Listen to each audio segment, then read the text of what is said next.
Bay Area Brawler, Skylar Greenberg, and your Colonial Champion, Sean McCourt.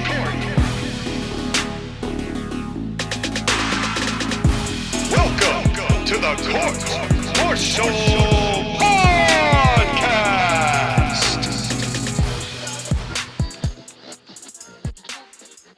And welcome, ladies and gentlemen, boys and girls, children of all ages and all locations, to another elaborately exciting edition of the Court-Martail Podcast. I am your Colonial Champion, Sean McCarty, here to bring you all of the highlights, the lowlights, and the middle lights, and there were a lot of lights in the middle on this night. A night of champions, where there were precisely 2 titles defended on the show, as opposed to the non-stop championship match after championship match after championship match of yesteryear.